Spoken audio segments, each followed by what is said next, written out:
Page 4. Page 4.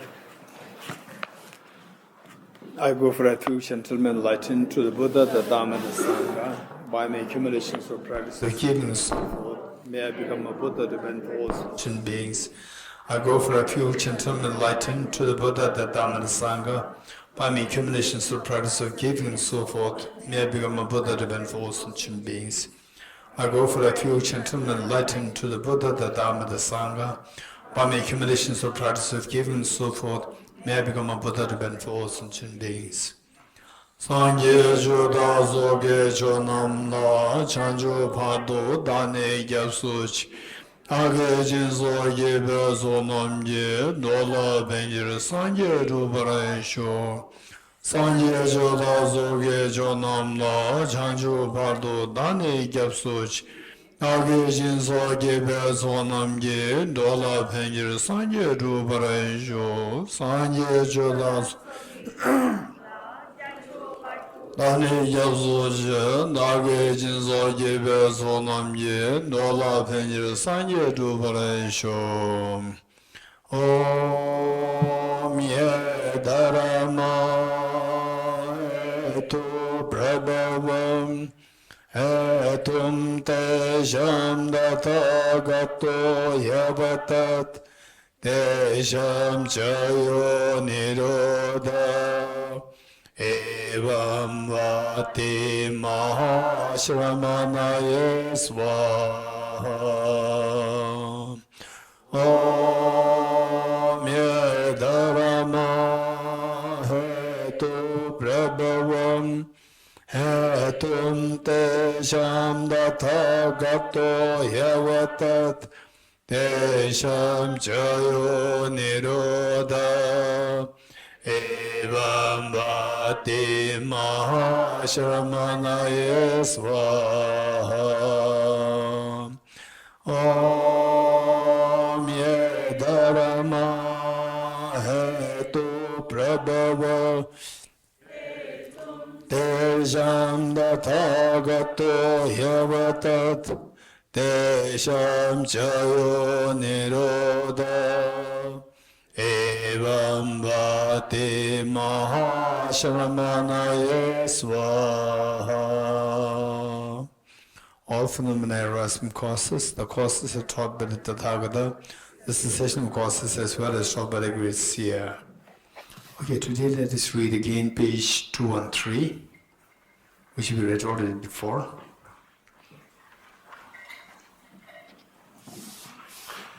Page 213. Independent origination and emptiness, compilation of excerpts from sutras and treatises for meditation. And let's read this together. In gift of you the Ratna Sutra, the Manjushri, whoever listens even with doubt to this teaching on emptiness generates much greater merit than a bodhisattva who, like skill in means, practices the six perfections for 100,000 eons. This being so, what need is there to say anything about a person who listens to this teaching without doubt?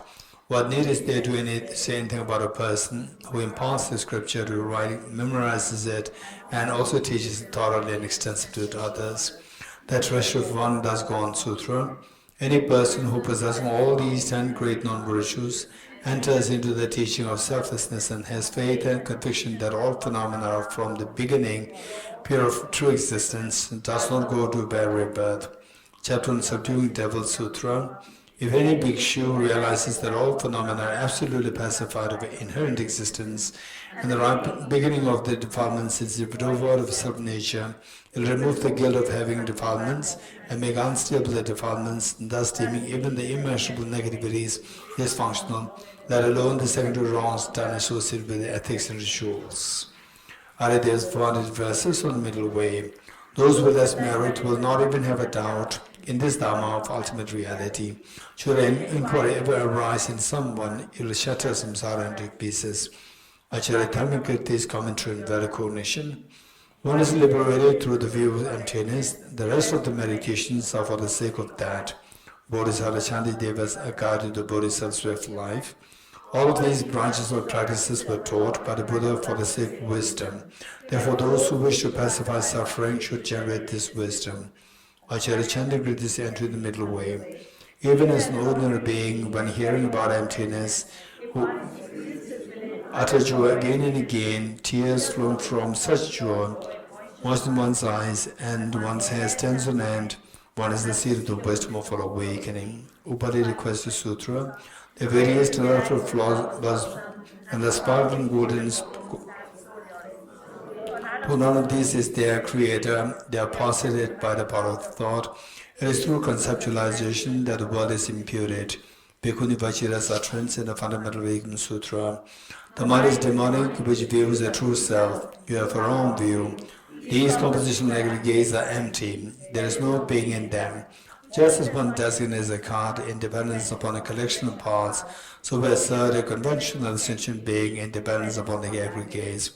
Venerable Shavara's writings, searching for reality throughout space, one finds not the periphery nor the center.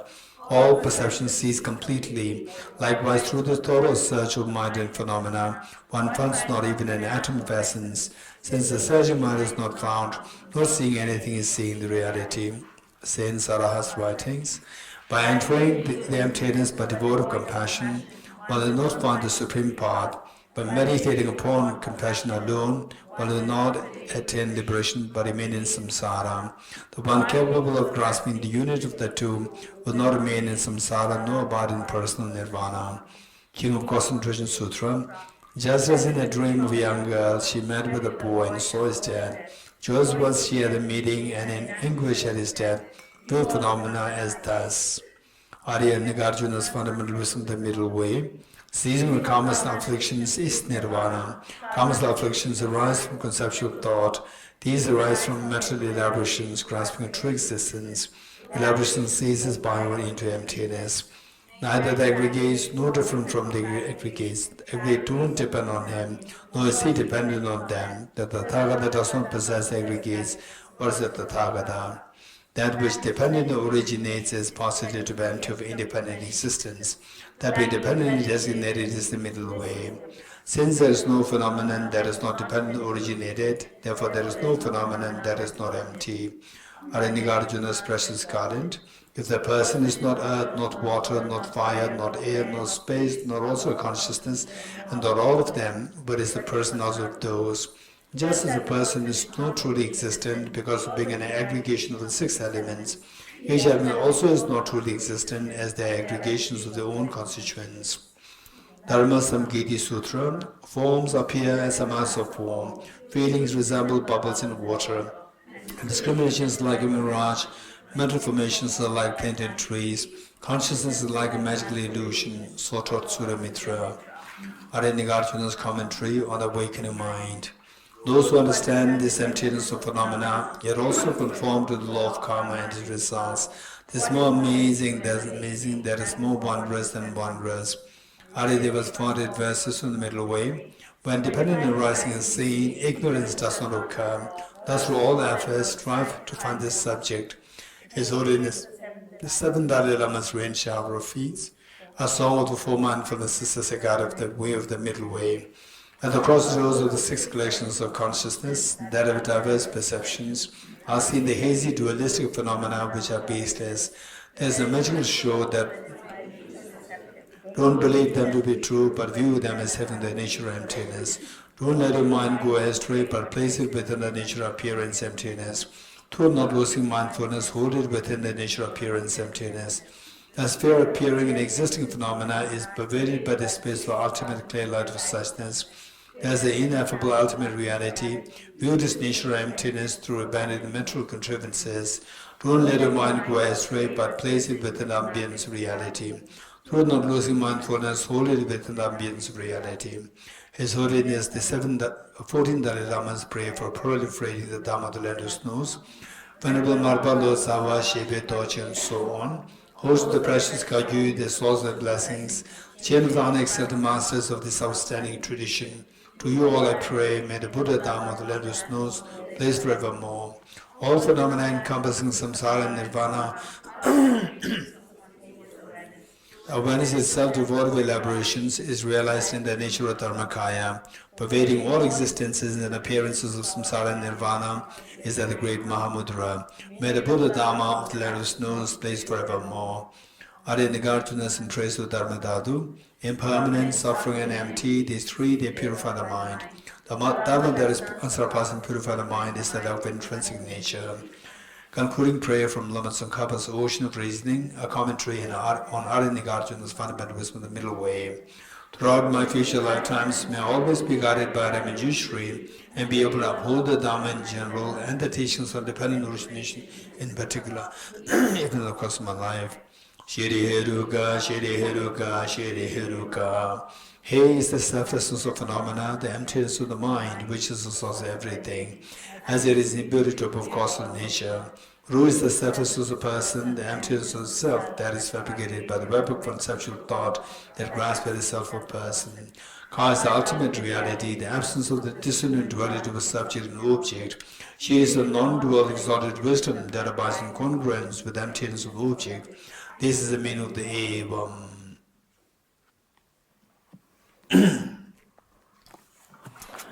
Okay. Today I think we will touch the bodhicitta part. Yes. What is Evam? Okay, Evam is thus.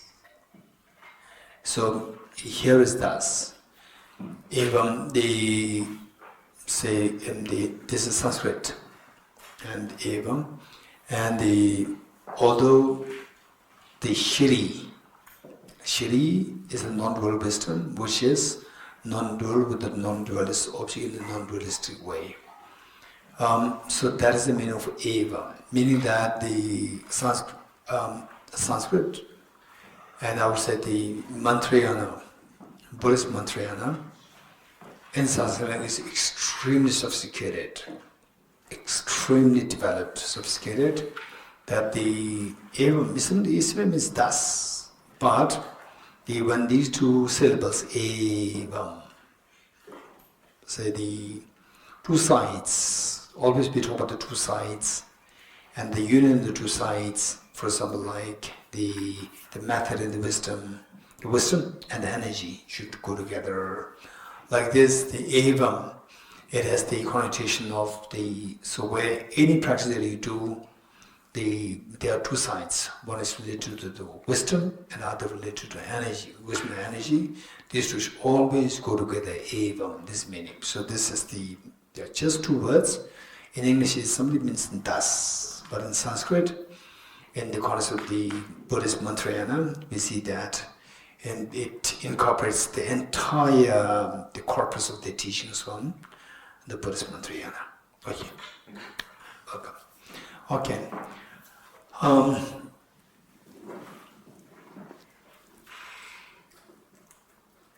Shreya, you remind me your question tomorrow.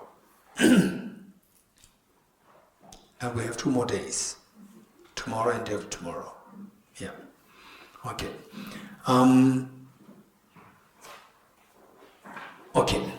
So, if you look at our mind, finally what we are seeking,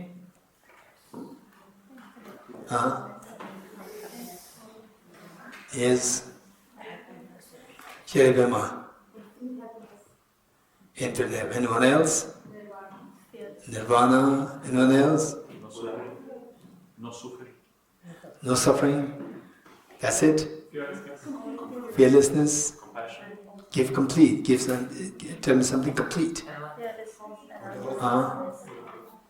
These are fearlessness and infinite happiness. This is what we are seeking. Right? Whatever you may call it, this all can be boiled down to these two, fearlessness and infinite happiness. What about compassion? You're getting it? So you can ask any question. Somehow they will all boil down to these two things, fearlessness and infinite happiness. So initially we begin by saying that fearlessness and infinite happiness for myself. But the beauty of this teaching is that the infinite happiness happens only if you think of others. You think of others unconditionally. Only then the infinite happiness happens. It's amazing. So initially we began by saying that I don't want suffering, I want the infinite happiness. We start from there, and then some people may not agree with this, there's a selfishness there. But this is how we have to begin with the reality. We are in this state. We want fearlessness, we want to stay away from miseries, we want to have the maximum happiness. So for example, the COVID, during the COVID time, you want to get away from COVID, you want to really stay away from COVID completely, right? That particularly when the COVID was at the peak, where so many people died, we just felt that if there's a place where I can go that COVID cannot come in, there's a COVID-free zone. How many of you felt like this? Raise hands. Let's be very honest. Be very honest. If there's a COVID-free zone, I would rather go there, right? During the COVID time, not now. Now you feel more relaxed, right? But the peak of the COVID, when so many people died, and then you realize that there's no place where I can go. Even the presidents, the prime ministers, kings, queens, even they suffer COVID. Okay. This is how we begin with it. This is what we are. And then say, if we don't want the fear, so our mind, when does fear happen? Is one question. And then they say that you want infinite happiness. Why the infinite happiness not happening? Why we are not having this infinite happiness? These are two questions. We really need to think of that very seriously. And in the first place, let's say that the fearlessness. When do the fears arise? Anyone? When do the fears arise? In any way, not only prank, right? Fear can be of any form. Fear of losing a job, fear of becoming sick, fear of not getting promotion, right? Any form. When we imagine something bad about to happen? Fear of the prospective, the unfortunate incident or tragedy, and fear of cold, like this. Okay. Fear of bacteria. Huh? Fear of bacteria. Because this is high sanitary. Fear of bacteria. Okay. So we said the fears of with the fear we see that there's some factors, and in other words, the fear. Do you agree with me that we want something, and opposite to what we want, there's either prospect of something what you dislike happening to you, or what you should do, good thing that you're expecting is not going to happen, right? Any of these two forms, yes, this is fear. So there is all related to external objects. You're getting it? Say a good thing that you expect, not happening, meaning there's something which is the opposite of the good thing that I'm expecting. So that is affecting me. So these are all what you say objective real. Like in the dream, the kind of the fear that is in the dream. All the fears in the dream stop when you wake up. Do you agree? Why? You see that anything which can trigger fear in the dream, on the moment that you realize they're all coming from your mind, you wake up and the fear of the dream stops. Whatever degree, small, great, whatever, all stops. When you realize that all what happened in the dream, it was just my dream, it's not real. So likewise, seeing emptiness, you see that nothing's objective real, it's all coming from my mind. When you realize that, all the fears drop. Okay, but it's not that easy. It's not easy that the wisdom of emptiness, this is something that we need to work on, and even if you intellectually get it, then you try to get it experientially. Say, study, reflection, and meditation. These three steps are required. So some people, whether Tibetans or whether they're non-Tibetans, like the Westerners, the Indians, whatever, many people, they think that they meet with some teachers or some people, some group, and say, what is all these studies? You don't say it's just a waste of time. Practice. Okay, so now you know how difficult it is to understand emptiness. You're getting it? How sophisticated that is. You know this because with that, for you, the chance for you to be diverted in that direction, when you don't study and practice, is going to be less likely because you know what the emptiness is a little bit, and that how difficult it is. Without study, it's impossible. You know that. So we require study, reflection, and meditation. 3 things. So what do you mean by study? What do you mean by reflection? We talked about the measure of the having had a good study, measure of having succeeded in reflection, measure of having succeeded in meditation. What are the 3? So first the study. This is also referred to as the wisdom, 3 kinds of wisdom. Wisdom derived through wisdom derived through studies or learning, wisdom derived through reflection, and wisdom derived through meditation. We require all 3. So finally what works?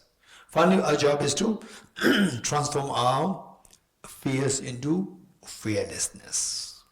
To transform our sadness into joy and happiness, and that to infinite happiness. This is our purpose. Finally, with practice that happens, that is your dharma, right? Without practice, if that happens, this is your dharma. Don't do dharma and you get it, that is your dharma, not to do practice. No study, if that happens, that is your dharma. But in reality, it doesn't happen. Everything happens because of the causes. Ye dharma hedu prabhavaya, right? So we see that finally what attracts the miseries, what attracts the lack of happiness is because of the mental state. You're getting it? But the same situation, some people feel so happy, some people feel extremely suffocated, unhappy. So it differs. Why the situation is the same, why the people's reaction to the object is different? Because of the thinking, background thinking is different. You're getting it? So where the selfishness and the afflictions are very strong, you are unhappy. But it doesn't mean that people who go through so much of afflictive states, they are very selfish. It's not true. Because, generally speaking, we are more like same. But some people, when they meet with some external factors will be extremely unbearable. Then these can trigger emotional stirs much worse. So therefore we cannot just outrightly be judgmental to say that, that people look, BODDHICITTA, we learn that some people who is very unhappy, which means is more selfish. That's not true. So the situation, we see who are so calm at the moment, when you are in a situation where it's extremely complicated, for example, like trapped in the Gaza war or in the Ukraine war and so forth, we have no ease, calm, peaceful. No, it's impossible. So the thing is that let us not be judgmental. When we learn these things, let us not use these as the implement to judge on others. Instead, use this upon ourselves to bring your own transformation. It's not for judging on others; it's for your transformation. So that is so important for us to remember. So with this in mind, and generally speaking, what we see is that our emotions, the stirs, emotional stirs, and they are because of these 2 factors. For example, contaminant karmas, afflictions, inappropriate tensions, self-grasping, ignorance. So we see that of course we initially need to put effort. To contaminate still by seeing the thing of study emptiness and automatically this stuff. No. We have to put effort to say no to your bad habits, negative karma, non-virtues, 10 non-virtues. Try to stop them. This is something. It is not a hand. We don't, even without studying, you just hear this, yes, I agree, stealing, killing, sexual misconduct, they're already bad. We already agree that. So these try to minimize. Only then your mind will become more calm. Then you go to the afflictions. Afflictions, mostly we can work with the inappropriate attention. Inappropriate attention, by seeing the relativity, then afflictions will subside. You so anger because of this person is so bad. For example, say your neighbor, if he always throws garbage next to your door, right? You feel so angry, so agitated, and you wish that this neighbor leaves the place. And one day the neighbor leaves. You're happy, not happy? Shreya? Very happy. Huh? Very happy. Very happy, right? Oh my, finally this neighbor left. Then your landlord will not keep the house empty. The next neighbor will come. And the next neighbor not only throws garbage next to your door, will also play loud music on Sunday morning. Sunday morning is the only time you can have a longer sleep. And then you miss your earlier neighbor. You miss the earlier neighbor. So this is how, our mindset. This is what happens. So therefore, the point is that the relativity, by saying the earlier, this neighbor is bad, but then he doesn't really disturb me on Sundays, right? So, while seeing your neighbor, there's a feeling of ease. You're getting it? Feeling of ease there, and then your approach is very different. And the neighbor will also get a sense, although I throw garbage next to his door or her door, but there's so much of genuine, the feeling in that person towards me. He or she is not negative towards me. And that person may even change this habit, bad habit. You can change the other person's habit because of your, good, actions, whatever. So, this is and then the wisdom of emptiness. So with the wisdom of emptiness, finally, our negative, the thoughts should be removed by the wisdom of emptiness. And same, the wisdom of emptiness should be eradicating what? We practice wisdom of emptiness to eradicate what? Self-grasping ignorance. And how do you know that? Do you say, thus far, the last few days, what have you learned? What indication do you get to see that you have self-grasping ignorance? What indications are there?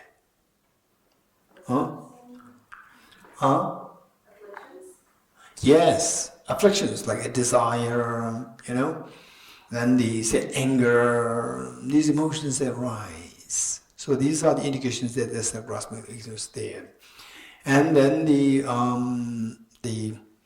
these afflictions, how strong are they? What strong? Very strong? Very strong. So you see that these afflictions, one, they're very strong, intense. You agree? Intense means high quality. Yes, of course, it's high quality, right? And then on top of that, it is very spontaneous, right? It's very spontaneous. For example, like, say somebody says, why do you think Terry? Yeah. Where you come from, which country? Netherlands. Netherlands. Why do you come all the way from there? Right? What a stupid boy, right? You stupid, right? You stupid, right? So Terry would he do that? Right? Okay, Terry would turn to Oscar. Oscar, should I become angry? He's saying that I'm stupid. Should I become angry? Oscar says, no. Oscar said, no, right? So then who else? Right. So let's say, you go somebody else? Then, of course, who is he to say that you are stupid? Tell him stupid. Okay, now let me meditate as to be in anger. Is this how your anger arises? No, you don't need to ask anybody. The moment somebody says, you stupid, you said, you stupid. You stupid. It's so fast. So fast and intense, high quality.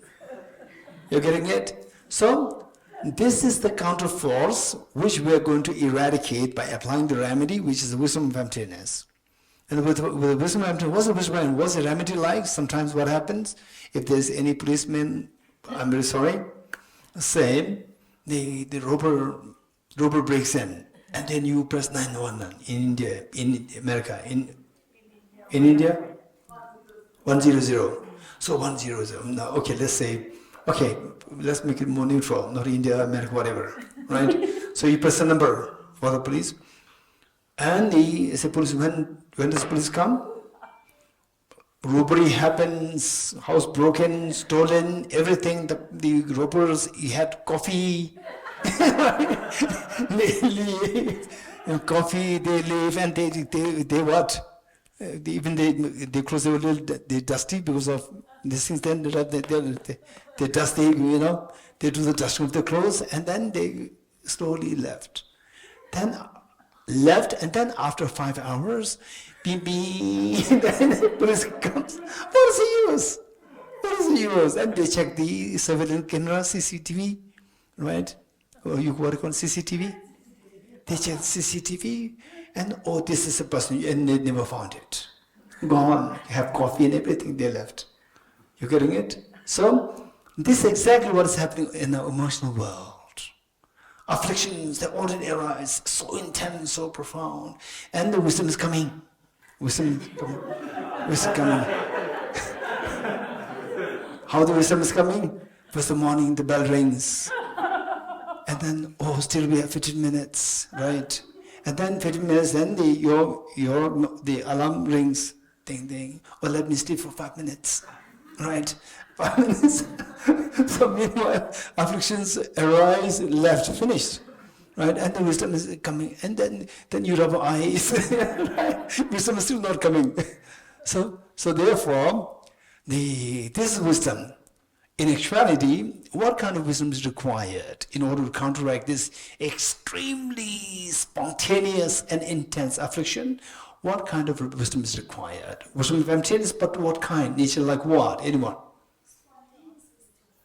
Clear? Yeah. So our wisdom is very patient. Yeah, it's so patient. They don't come to us very easily. Oh, let's have patience. Wisdom is so patient already. So, Varma. Huh? Preventive. Anyone else? Resonance? Okay, body. Continuous wisdom. Okay. Anyone else? Michael? Mindfulness. Here. Ever present.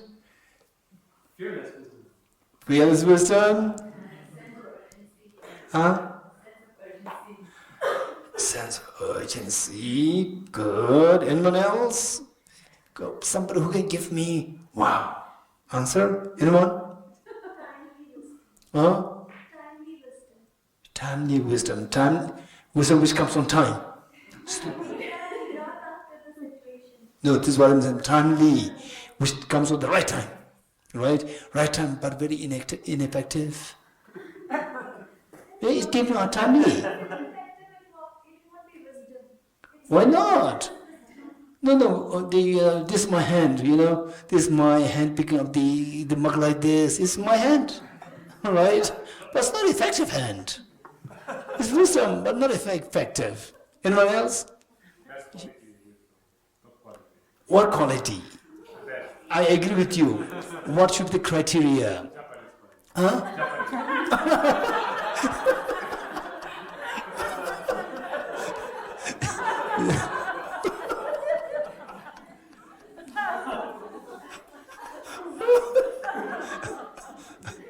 Japan made wisdom.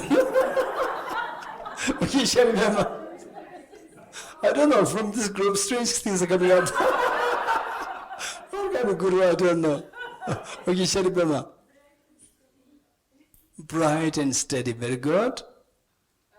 Wisdom of the emptiness of the objective reality of the self-grasping ignorance. Okay. So in a way you are saying wisdom of emptiness. Yes. So what we said, this wisdom with what kind of attributes? So wisdom also should be, say, what did I say? What descriptions I gave to the afflictions? Very spontaneous and intense. Too. Likewise, the counterforce should be equally spontaneous and intense. You're getting it? So what wisdom is required? Wisdom of emptiness, which is spontaneous and intense, is required. So that is known as the wisdom derived through meditation. You're getting it?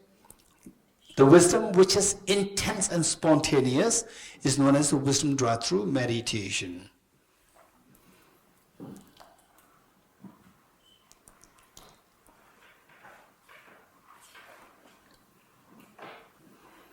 Sometimes it's amazing. Some police, the groups, they're extremely competent, so competent. When something goes wrong, you give a call, instantly they will check and they're already there. Amazing. I really appreciate this. And some of them, they really sacrifice their own lives. Some policemen, it's amazing. Okay, so this is the wisdom. What wisdom do we require? The wisdom of emptiness, which is spontaneous and intense. For that is known as wisdom derived through meditation.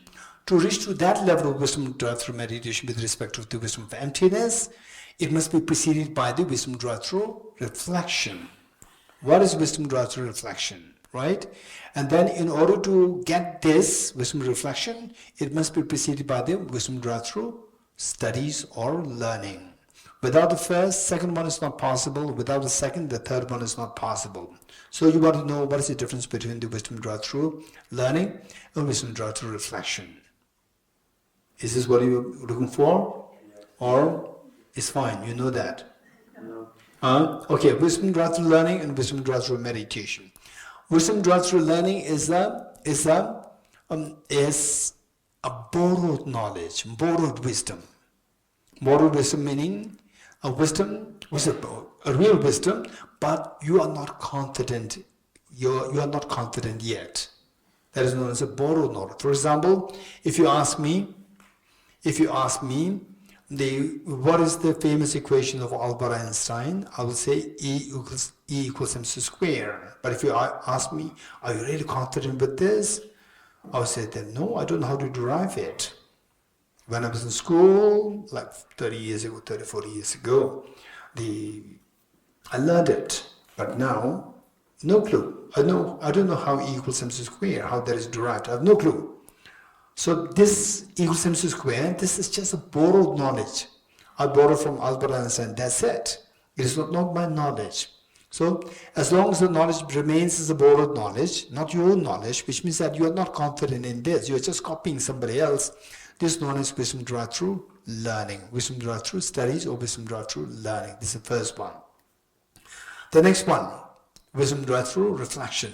So that is so whatever you have learned, which is so precious, but you are yet to gain confidence in this. So what you do is that you subject this to analysis, more reflection, think more, and eventually you feel that, sometimes people call it aha movement, right? Aha moment. What is that?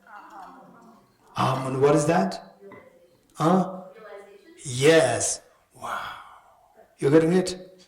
Wow, this is amazing. When you truly feel that insight, that things are really empty of objective existence, they're all like dream. Now, that is your knowledge. It is no more borrowed knowledge. You're getting it?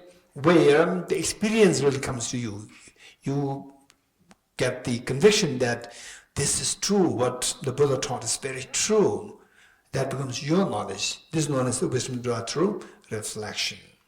Okay. Same, last time did we do this exercise, mathematical calculation? We did it, right? Okay. So you remember that the first exercise that we did, you gave me the correct answer. With the second, you did not give me the correct answer. And how many of you know the plus, addition and minus? They say this subtraction and addition with numbers less than 4. You all know that. Which means that knowledge is that the wisdom derived through learning or wisdom derived through reflection?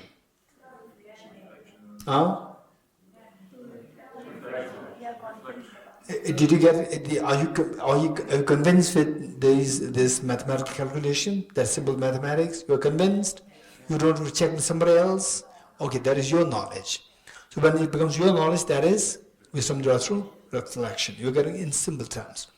Now, but in the second case, while the numbers are same and plus minus, still you couldn't get the answer. Why? Yes, I said it fast and your mind works slow. You're getting it? Your mind works slow and what I said fast.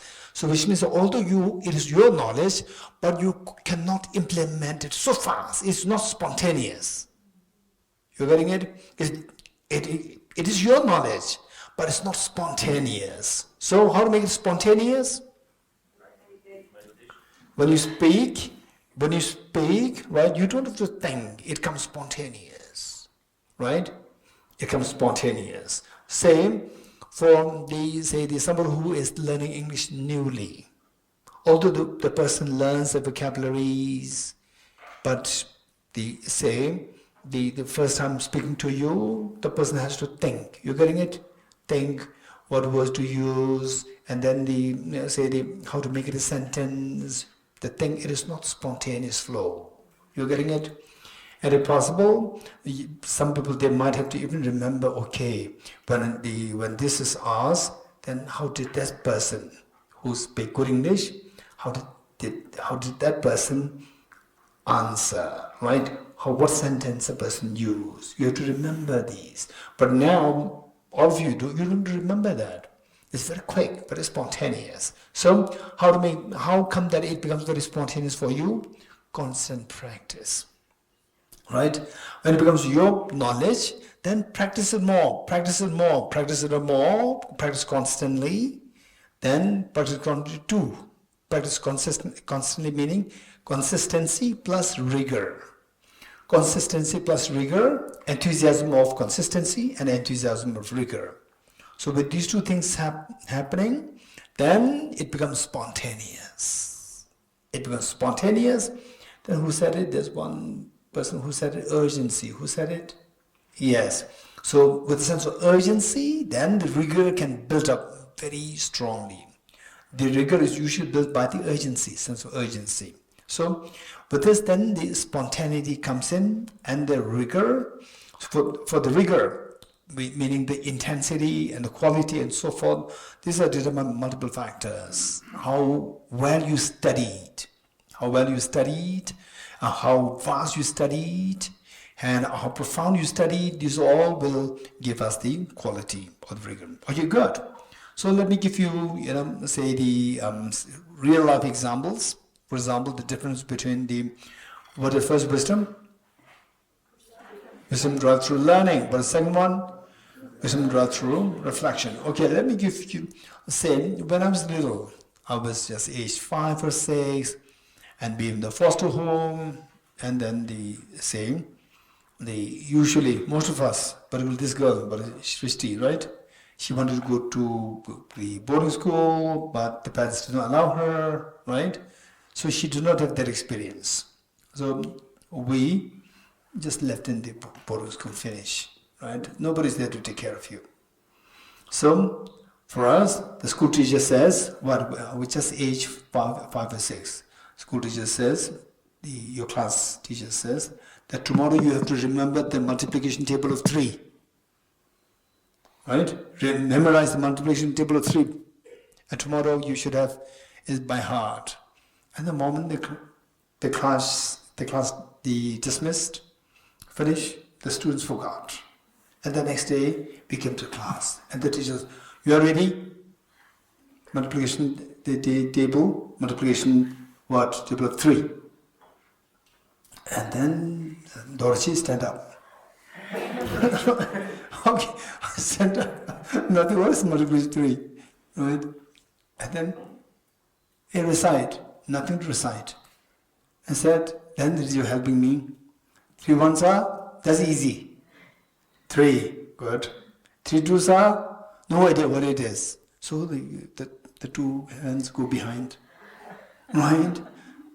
That was when I was 6 years old. 2 hands go behind, and 3 twos are, 3 ones are 3, 4, 5, 6. 6. Right. Very good. 3 threes are 7, 8, 9. Very good. Sit down. Thank you. Right? So, did I give the correct answers? Yes, I gave correct answers. But did I know how 3 into 3 equals 9? Did I know? I have no clue. If you ask me why 3 equals 3, 9. Why not 10? I have no clue. You're getting. Today, if you ask me, 3 into 3 equals 9, do you know what it means? I said yes. So at that time, it was a borrowed knowledge when I was a little boy. Today, it's not a borrowed knowledge, it's my own knowledge.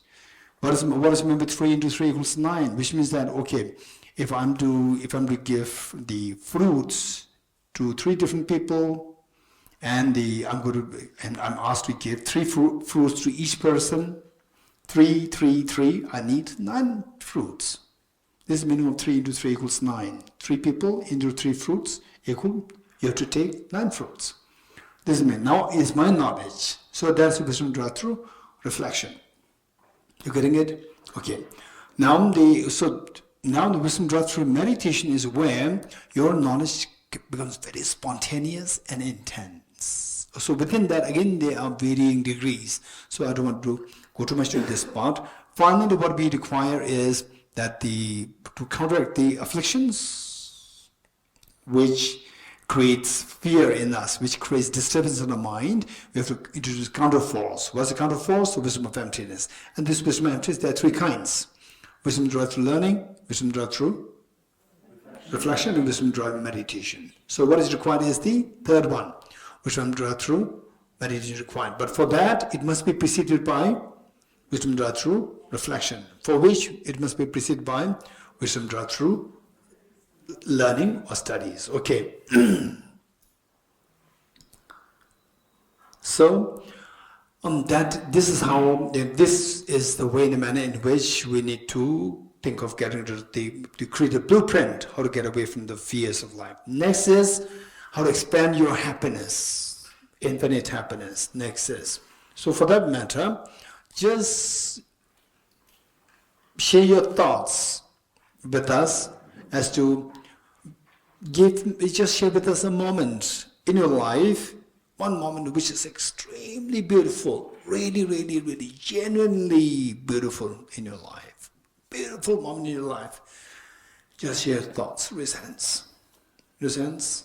How many of that experience, such experience, at least once in a lifetime, really beautiful moment, which just makes you feel like crying, so beautiful. Raise hands. Good. Okay. Anybody who likes to share such moments with us? Yes? When I got married. You got married? Yes. And when? During the ceremony, you know? During the ceremony, yes. Yes, yes. Anyone else? Yes? When I saw His Holiness. When you first saw His Holiness. Very good. Anyone else?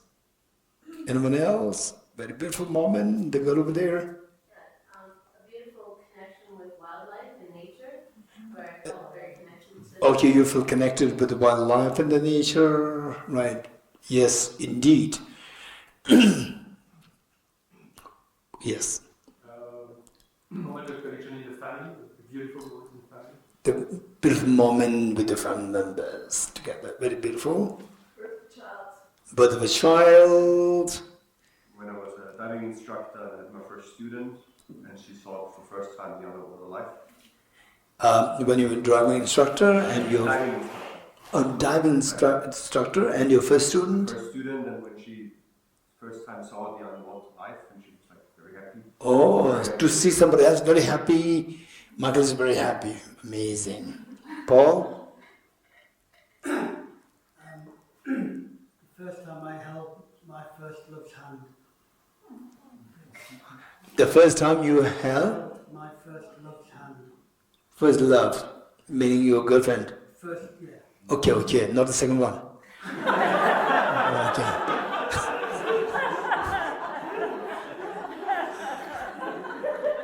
There must be a reason. Why the first one, not the second one? Why the first one, not the second one? Because you are inexperienced. Of course. Why first, not the second, third, fourth? Right? Okay. Because you're too naive. Right? Okay, anyone else? Yes. Day of my ordination. Yes, the day of the ordination, beautiful. Yes, indeed. This is something which Say the text says that say we have taken birth in the form and formless realm, with the samadhi, extreme high level samadhi. All of us, we have taken birth there with samadhi so many times. But how many times we have taken ordination since time? There are occasions where people who have never encountered with the ordination before in their previous lives. So this is so rare. Whereas even taking birth in formless realm, today somebody who can fly in the air, you have flew. Each one of us, we have demonstrated flying in the air like this with the samadhi practice so many times in the past. But we have hardly taken the ordination since previous lives. This is what the text says. Okay, anyone else? Yes. When we recite the Sacred Sutra mantra? Beautiful, okay. Yes, Seven House of Mantra. Yes. When Kaya, my daughter, and I did animal liberation in welfare. Yes. Her daughter is very smart, very intelligent. Yeah, very compassionate. And that this little girl brought so much of good imprint from her past life, and then the mother is creating this exposure to the child, for this good imprints to be activated. It's amazing. This is the example of good parents, creating opportunity for the child to be exposed to the Dharma, to be exposed to compassion. This is what she's doing. It's amazing. Okay, anyone else? Yes. Witnessing my mother interacting with His Holiness.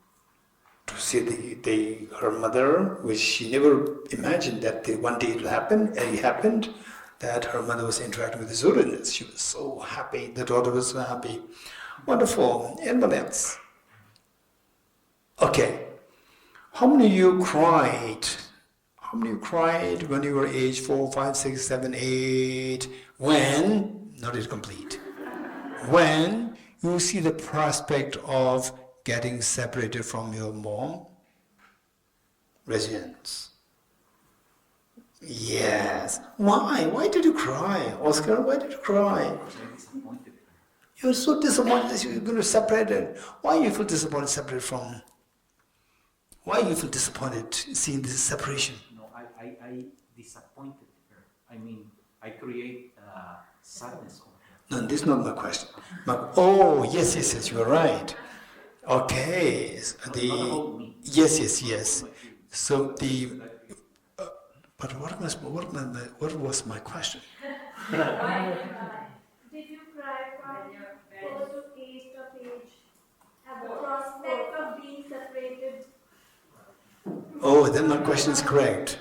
Then the Oscar's answer and my question is very different. Right? My question is, why did you cry when you were a little boy or girl with a prospect, which means that you know that your mother is going to be separated from you, for like a few hours or few days, and you start to cry. You cried? Yes. Why? Feel alone. Huh? Feel alone. Feeling alone, right? Okay, did you cry when you were separated from the nasty person? Nasty person. Because you feel alone? No, I feel happy. Huh? So with the mother, why do you feel alone? Why?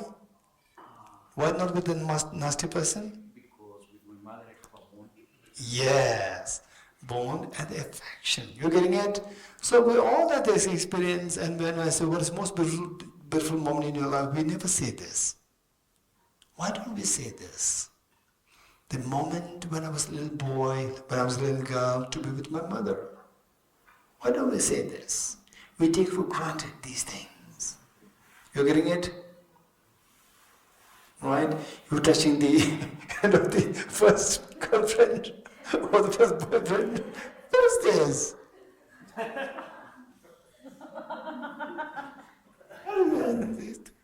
Why not touching the mother's hand when you were at age 2, 3, 4, 5, 6? So beautiful, right? So beautiful. Every time you touch the mother's hand, the mother will love you. The first person may, happy, But second time you're not really happy. In the public you go like this. The moment you reach home you do like this. You look at Trump. Yeah, you can see that. You're getting it? So why not the mother? We forgot these things. These are the most beautiful treasures. And yet we took for granted. We took for granted. What is this? So these are so beautiful moments.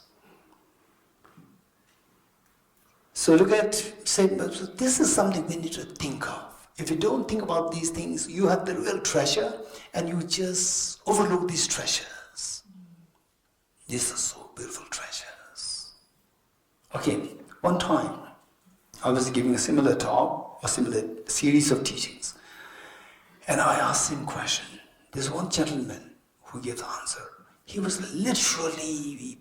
literally became emotional. He said that the most beautiful moment in his life is the first time he touched the hand of the 1-day-old daughter. Let me repeat it.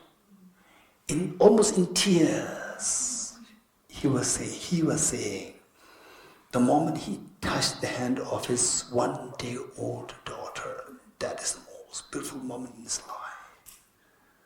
Can you understand what I'm saying? Okay, who is that little daughter? Who is that little boy? Each one of us, don't forget it. Somebody took pride in your existence. And today, if your boyfriend, girlfriend takes a pride in your existence in the world, you will see that I have the best of the girlfriend, I have the best of the boyfriend. You will say this.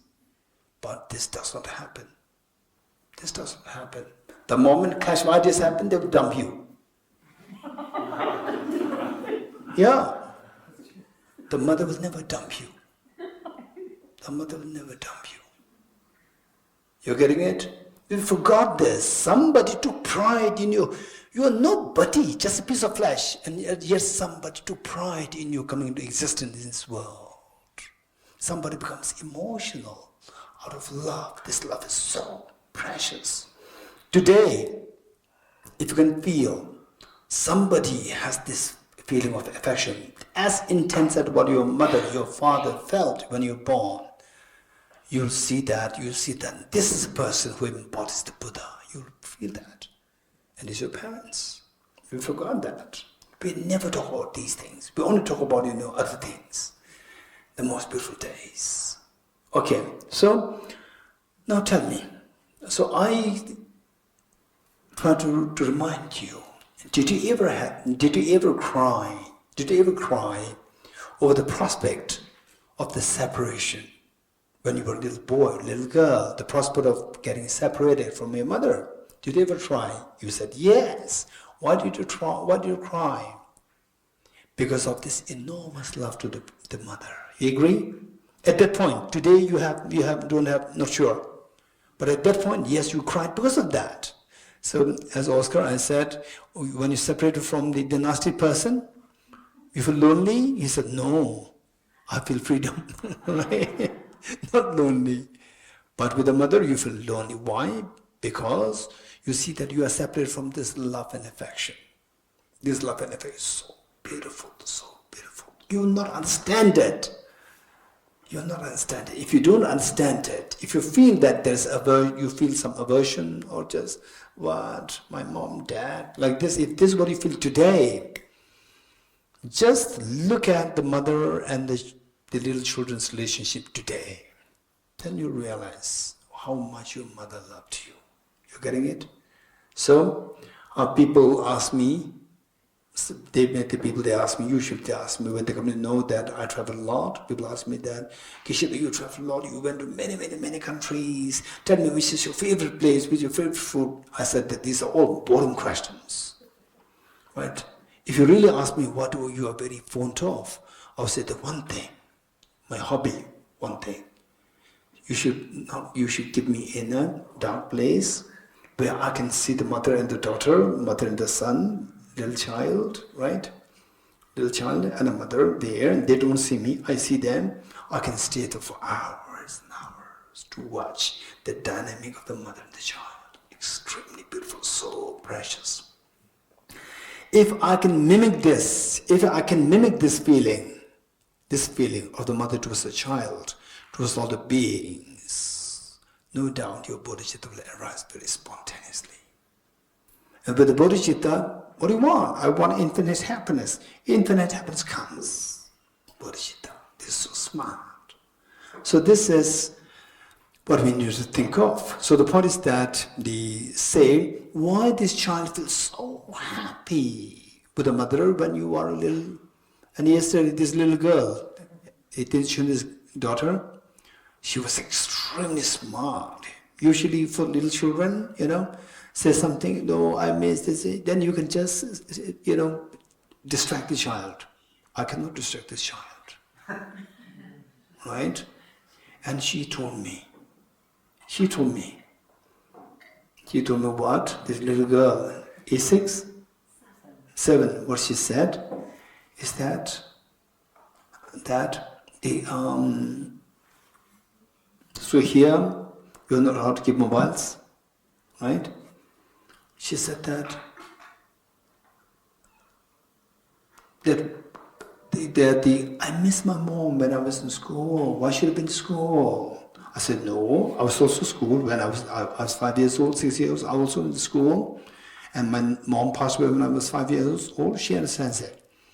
And then she said, okay, but if I get sick, then my mom does not come. What she said? No, she will come.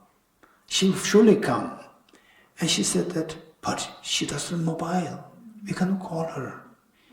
And then I said, no, don't worry. The problem will be solved. And she said, but how will my mother know if I'm sick or not? Wow, I cannot give reasons. You're getting it? That's very true. That's a valid point. I cannot give reasons. You're getting it? I cannot give reasons. You're getting it? Okay, so what I'm saying is that, look, this is the love the child feels. And I would say that if not all of us, minimum 99.9% of us had been through the same thing when we were age 5, 6, 7, 8, 9, 10. And then the 13, 14, then complication starts. From 14, complication starts. Most cases, 16, complication starts. Otherwise, till that point, your relationship with mother is so beautiful. And if I ask you, what is the most beautiful moment in your life? That you will say that, my time with my mom. You will say this. Then, not now. Now, you will say something else. You forgot this. You getting it? Okay. So this is something, from this what I'm saying is that, why do you feel so much of joy when you were with the mother? Because of the love and affection. You understand it? You agree with me? Because love and affection. This love and affection, and believe it or not, we don't think about these. If you think about this, it is not that you are a bad person, that you do not talk about this. It's not that you're bad. The only thing is that the whole society is such that we just take for granted. This mother's love, your parents' love, this just taken for granted and then go for something else. Whereas, if you truly, if somebody really helps you to identify your true nature, right, imprint that you have left in your mind, the deep imprint, then you will realize that you also have this potential to remember the kindness of the mother. So what happened was that there was back in like 2000, 2004, 20 years ago. 2004, 20 years ago. 20 years ago, when this girl was not yet born? Yeah. You're born. Okay, this boy was not born, right? He was looking for the reincarnation way to take birth, right? After 1 year, I have to go there, right? So when he took birth, he was in search of the place. Yeah, gray hair, right? Looking for a place where to take birth, to Citta. Right? Okay. And Wali and your friend, two of you? 20? 17? 18? 23. Okay, so the already crawling, right? Okay, what I'm saying is that, so that in 2004, beginning 2004, I was teaching one program, the university program, which is a part of the Emory University USA program, and it was a study abroad. They bring the students here to India in Dharamsala Sara College, and the part of it was in Sara College, part of it was in Dharamsala, here in Melrganj. So when I was teaching, it was like one semester, yeah. And then semester done, they went for field trip, they came, and then they were prepared to leave for America. And finally, because finally all the students, one by one, whenever they can drop easily. They can drop by, to say just by. And one student came, they all came one by one, and then told me that, okay, now we're all leaving. And then but there was one boy who said that we're all leaving, but there's one girl who's going to leave 1 week ahead of time. And I said, why? Because that her mother is terminally ill, and she has to go 1 week earlier. And then he said that, but she doesn't want to go. I said, why? Because she is not in good terms with the mother. Okay. So next day this girl came and said the same thing. And the Gena means is in the Tibetan way of saying the sir, that they have to leave 1 week in advance to a place. And I said, okay. And she said, because that my mother is not doing well physically, and then she said, but I don't want to go. She told me directly. And then, so in these 3 months, they were all aged 19, 20, 19, 20. Eldest one is 21. Other was all 19, 20s. And then I said, why? Why you don't want to go? And she said that, I don't go along well with my mom. We're not in good terms. Then I said, I don't know your mother, but I know you so well. I don't know your mother. By looking at you, I can infer that your mother did a job, and you failed to do your job. Your mother did a job. I never know who your mother is. I even don't know her name. What is the situation? I have no clue. But I know you so well. I've seen you for the last 3 months. You're a physically so healthy girl, very smart girl, and very educated. These are the proof that your mom did a job, had raised you with so much love and affection when you needed her the most. She did a job. Now, if there's any complication between the mother and daughter, it's the problem of the daughter, not the mother. Because the mother did the job, and the daughter is yet to do the job. And the mother did not learn about bodhicitta, but the daughter learned the bodhicitta. You've learned everything. Your mother did not learn bodhicitta. She had no clue what bodhicitta is, but she did her job. And if at all there's a problem, it is the problem is with somebody who did not fulfill his or her job, and that is you. And then I said, do one thing. You don't do anything. Do one thing. Today you are, I think she was 20, I think. Go back in time when you were 15 years old. Go back in time when you were 13 years old, 12 years old, 11 years old, 10 years old. Go back in time. What was your relationship with your mother? So there, just the prospect of separation from your mother makes you feel cry. That was who you were. You were so dependent, so vulnerable. Nobody knows, nobody cares for you, your existence, except for your 2 parents. And now that she did everything for you, but you, what did you do to your mom? In what way you have repaid her kindness? You are yet to do your job. She did the job. If there's a problem, it's your problem. And then she started to cry. She started to cry. And she said, yes, I agree. Yes, I agree. She's crying. And she said, but even if I acknowledge this, that I failed my duty, even if I acknowledge this, I go there, my mother will not accept me. Then I told her that if you are transformed, if your attitude changed, everything will fall in place. Everything fall in place if you have changed your attitude. And she said, yes, I'm changed. I will recognize that. Then she started to cry. Because she would then go back in time when she was so vulnerable, nobody really took care of her, except for 2 parents. And she was crying. And then I said that if you are changed, then we can do one thing very easy. You don't have to go 1 week in advance. You do one thing. I told her that what you do is that you send an email to your mom. Send an email. Don't talk anything about the friction between 2 of you. Only mention that you have been an amazing mother. You are there when I need you the most. And who I am today is all because of you. A healthy, educated girl is all because of you. And I failed to do my duty. And I'll be most happy coming back. It's going to be my honor to get the opportunity to serve you when you needed me. Just write this. And she said it took her 3 days to write 1 email. And finally she sent it.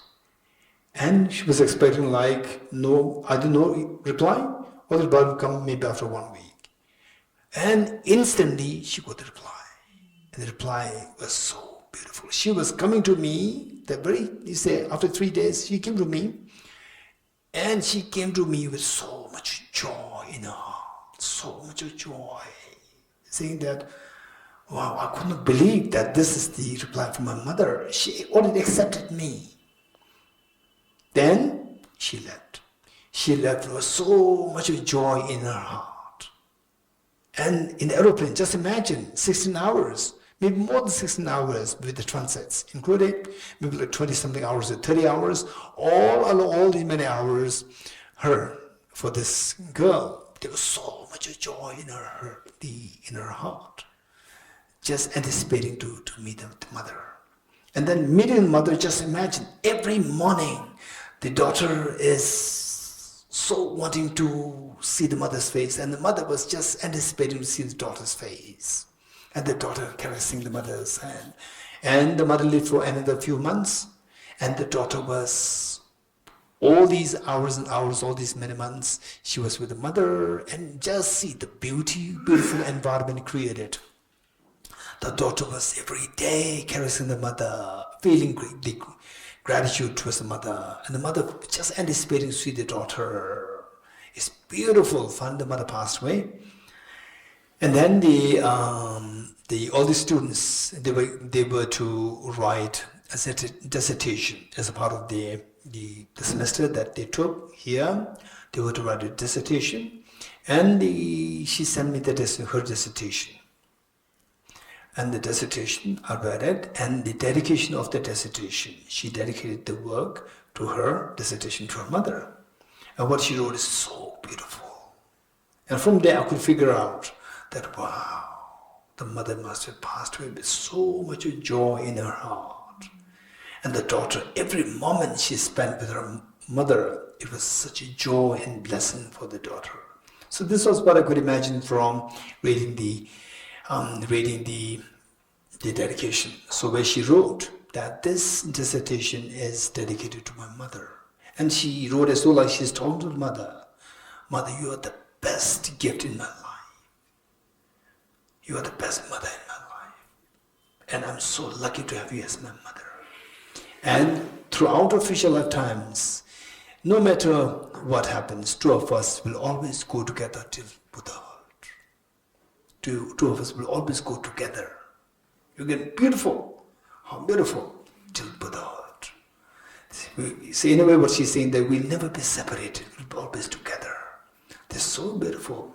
So this is what we need to think of. We reflect on these points, then naturally the enormous, intense love that you have built towards your mother, and which is so ingrained in your heart. So gradually, as you become older, more self-sufficient, then this imprint, deep imprint that you have left, it is there, but it comes every time, you become more self-sufficient, it goes down, and then become non-visible. Actually, it's there. So when you think about it, and then again it comes on the surface. It comes on the surface, and then you see your mother is such a joy for you. Okay, so this is what we need to remember. So having said this on the essence of what we are trying to share with here is that the infinite happiness. In the first place, what is real happiness? Real happiness is when the feeling of affection comes, when the feeling of love and affection comes, then the real happiness comes. And this love and affection, if you can expand it to 10 people, then the joy is multiplied by 10 times. And if this affection is shared with infinite beings, joy is multiplied infinity. This is the infinite joy. You getting it? This infinite joy. So the next question is, how to make this love and affection spread to the infinity? You getting it? So the point is that we should be extremely rational, not just, they say things in the space, just like very hazy. No, you should love everybody. How? No, you have to love everybody. No, this doesn't work. So how? We should have the solution to this point. So how to build this love and affection towards all the beings? This question to the infinite beings. How to build this love and affection towards the infinite beings. So this is taught by the Buddha Shakyamuni. This is taught by the Buddha Shakyamuni. How to feel this love and affection not only towards the human beings, to all the human beings, even to tiny insects, to the animals. Animals are not to eat, not to be eaten. There's like the little girl said yesterday, it's not to be eaten. They also have the life. So this is what the Buddha taught. Every creature has the freedom to live. They have the right to live. Why do you torture them? Why do you put them to death? Why do you put cruelty on them? Why? Everybody has this. And not only that, you also have the seed to feel this love and affection, how much you feel towards your child. The same thing you can feel towards all the beings. You have that seed. Whereas with the wrong philosophy, with the wrong teachings, the animals are to be eaten and so forth, then this beautiful seed is hidden. It never comes on the surface. So finally, whatever we do, your compassion, your joy should multiply. And if possible, should multiply to infinity. If that happens, then where there's joy infinitely, you don't even have to eat food. Because by eating food, you have to survive. And there's nothing more than what joy survives you. So usually when the food is not eaten, what happens? When the food is not happening, you feel hungry. There's a pain. Joy is the opposite of pain. You're getting it? Infinite joy, the pain is gone. So this is a power. So this is a very sophisticated practice of teaching, of universal compassion for every creature. Look, if possible, try to watch the Buddha's, the episodes. Buddha's episodes, the TV serial, Buddha episode, which is known as Buddha episodes. You must watch it. There are about like 54 or 55 of them, these Buddha episodes. And earlier they used to come on the Google search, you can find it. But for those people who don't speak Hindi, now there's the one with the subtitles. You must watch that. So how this Prince Siddhartha, he so courageously, defy the tradition, where tradition of animal sacrifice. He said, no, why should I please sacrifice the animal? Why should I kill the animal? He released the animal, So these things, this very courageous act of compassion, whether it's a philosophy and in action, he could feel that. So this is what we learned, this is what he taught to the world. And we're learning this. So it's so precious. Okay, so with this in mind, the next question is how to build this universal compassion for all the beings. How can we build this? And that is not for the beings. That's not necessary for the sentient beings. It's for your own infinite happiness, for your own benefit. Then the beauty is that when you seek the infinite happiness for yourself, this is only possible by expressing infinite compassion. So, win-win. The best thing for the sentient beings, the best thing for yourself, the win-win. This is the best thing in the universe, where there is the perfection of the goodness for yourself and perfection in the goodness for others. So, the key is how to build this universal compassion towards all the beings. This is so precious, so precious. And in fact, Bodhisattva Shantideva, whose text, if you study this, you will see that this is going to be your lifelong guide. And the text is known as a guide.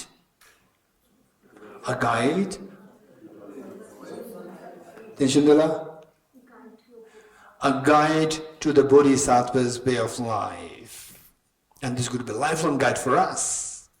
So there, what is said is that if you read chapter 9, which His Holiness is going to teach in the month of June. So a guide to the Bodhisattva of life, chapter 9, which is the most complicated chapter on wisdom about the emptiness. His Holiness is going to teach in June. That will be wonderful if you can attend it, for the reason that what His Holiness teaches is going to be extremely big blessing for us. Not that some blessings will come to you, not like this. What he teaches all coming from his experience. And that experience, you will not feel it. You will not feel it till you reach that level. But effect is being felt. For example, like, say, when you are suffering from tuberculosis, right? Or when you have the fever, you take the paracetamol. Oh, but the moment the paracetamol goes in your mouth, you could feel that. Oh, now my fever is going out. You feel it? No, you don't feel it. Take it. Then the effect is felt later on. After about like 5 minutes, 10 minutes, then you start to feel the effect. So likewise, but those people who are really realized with the wisdom and emptiness, how His Holiness teaches, from there you could figure out that there are so many things we need to learn from. There are so many nuances which we're getting. So the point is that it would be so wonderful if we take the opportunity to receive teaching from His Holiness on this text. Chapter 9 is very complicated text and very precious text. So when you read chapter 9, you may get a feeling that if you say whatever, like computer science, software engineering, and so forth.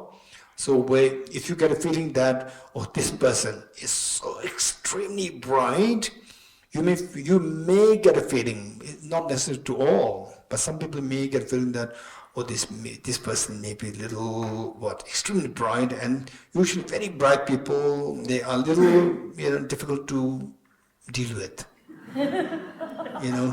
because you talk something, for them, it's very senseless talk. So they just brush you aside, right? So with this, you may feel a little nervous, or you may feel a little inferior. So you read Bodhisattva Shantideva's chapter 9. It'll make you feel like this. If I were to meet him, then he may brush me aside like this. What you talk, so nonsense, right? For him, he's least interested. But when you read chapter 1, you will see the tenderness of his heart. He will never discard you, brush you aside like this. Like His Holiness. His own total emptiness is extremely sophisticated. And then when you actually meet him, you can feel his tenderness of the heart. It's so beautiful. You're getting it? So with this in mind, so then what I'm saying is that, Bodhisattva Shantideva, what is said in chapter 1 is that, in the monastic universities,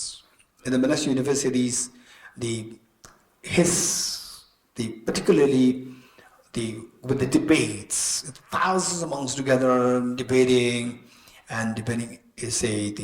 all together collectively together, and then particularly people who are sitting for the completion Dikshit degree that year, they will be there to defend their positions. And whole monastery, like thousands of monks, they will throw questions against you and your, the small team. So you have to defend the points. So it's mostly on the philosophy and logic and epistemological psychology. So, but then the debate can go from 6 p.m. till 7, 8, 9, 10, 11, right? 11, 12. And how do we know that the debate will end? How do we know the debate will end? Is that how this debate goes is that in base of like each class, there are about 14 classes with different levels. And each class starting from the junior will be given the chance to throw questions, then the next. And then the junior class, but all these top-ranking scholars, they will be there to assist the juniors to throw questions to the Geshe candidates for that year. And even His Holiness Ganden Rinpoche, the top-ranking, the heir to Tsongkhapa, so he's also there to throw questions against you, right? All the abbots they will throw questions against you. And all these questions so rigorously going there. And then the disciplinarian will, ask, okay, the next class, after about 1 hour or like 45 minutes, the next class for the next topic, next debate. And then say, and you don't know that somebody comes, then this is the end. No, we don't know that.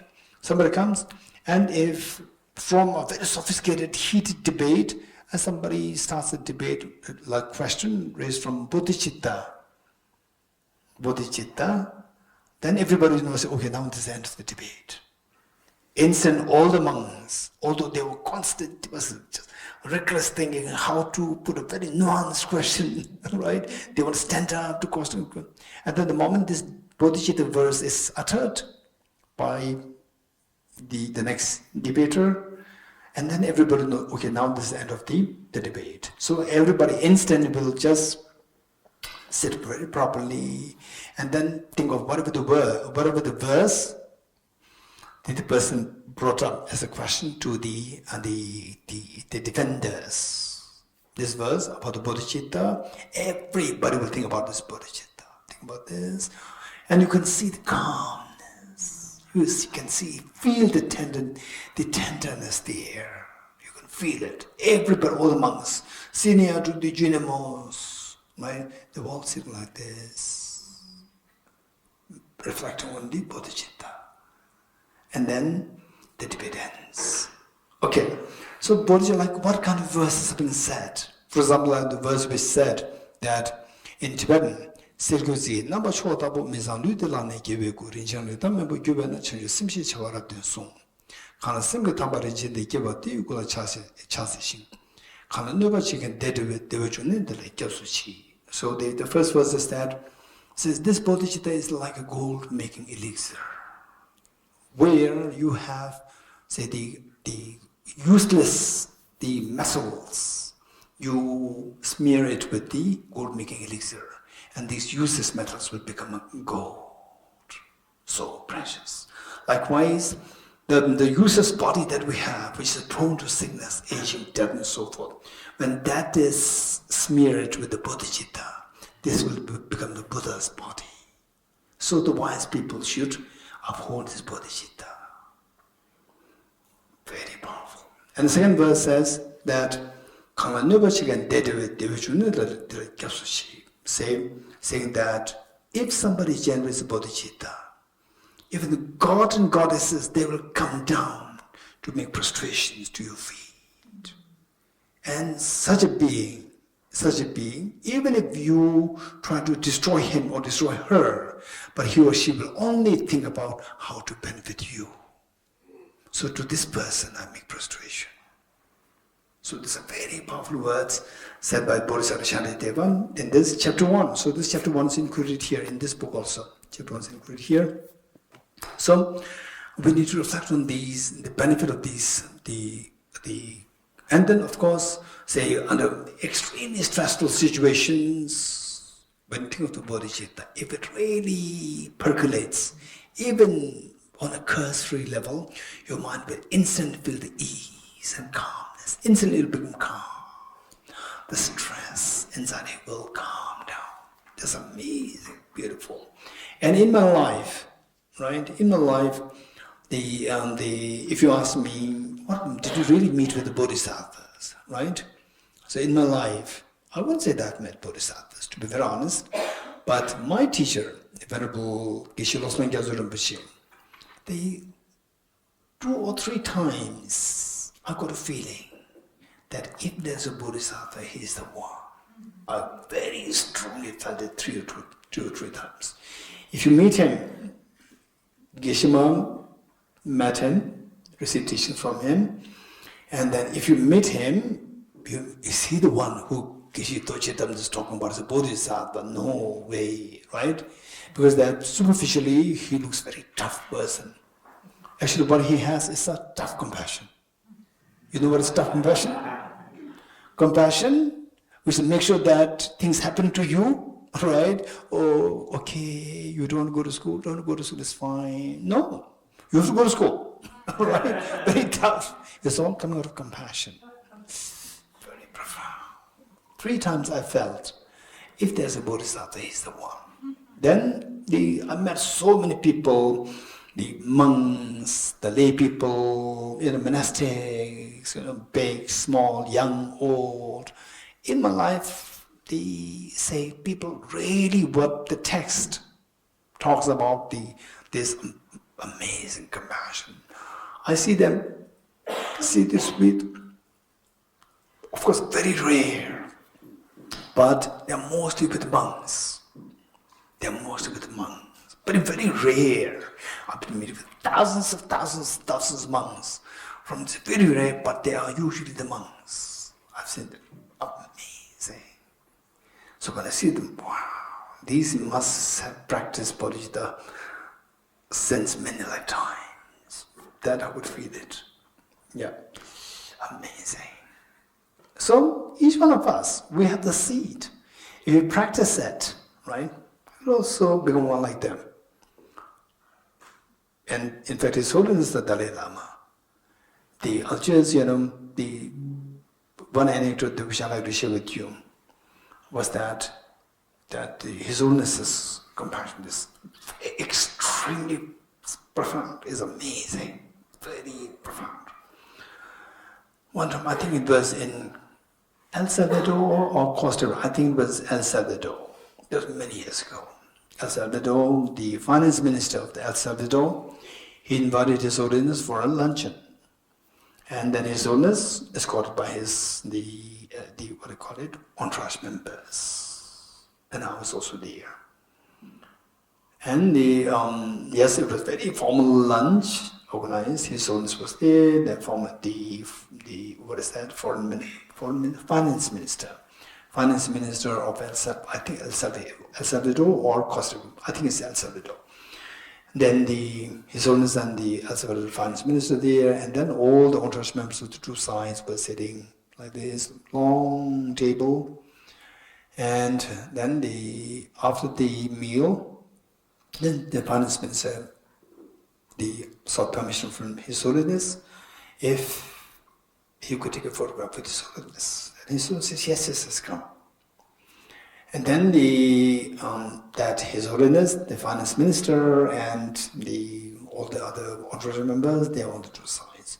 Then by the protocol, the food servers, the one who serves the food, and the chef, they were all standing there with hands like this as a protocol. They were all just sitting there. Then His Holiness said, "What are you doing? What are you guys doing? Come in this photograph, come." And they did not dare, because it's protocol, they are breaching protocol if they come. So they did not dare. They just keep standing like this because the finance minister is here.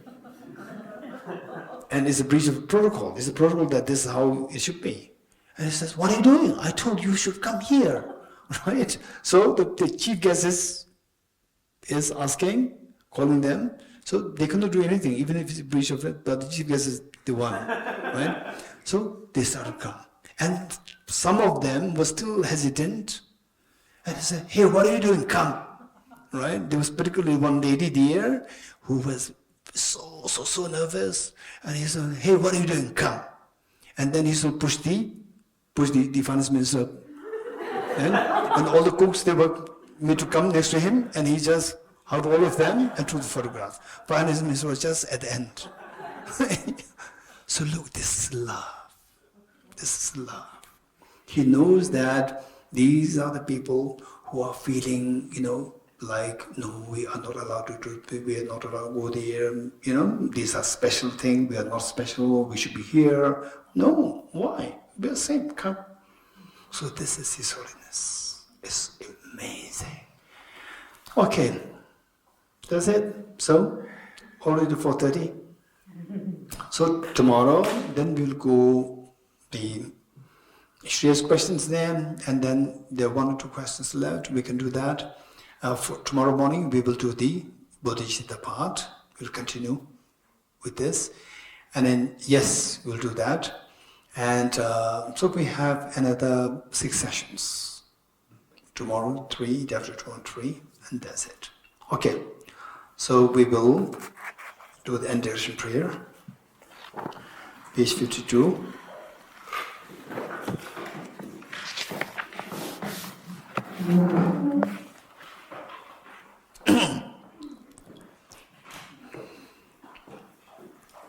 I dedicate the merit thus gathered towards the realization that is in the prayers of the Buddhas and the Bodhisattvas of 3 times, and to the upholding of the doctrine of scripture and insight.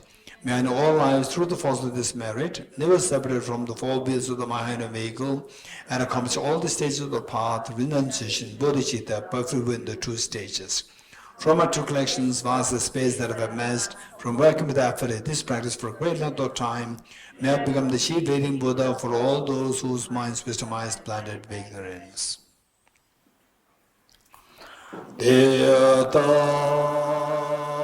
Om Gate Gate Paragate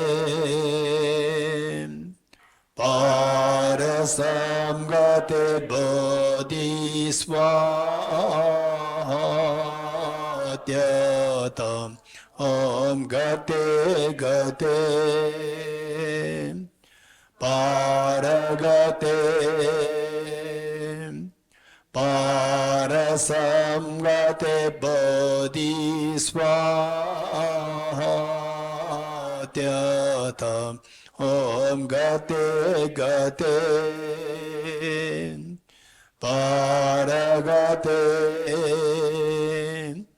Parasamgate Bodhisvatyatam.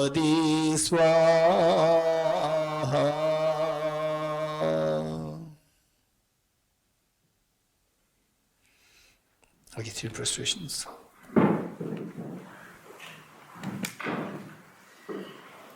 Morning is 5:45. Morning 5:45. Okay, morning. Tomorrow morning, same. 5:45 with the full practice.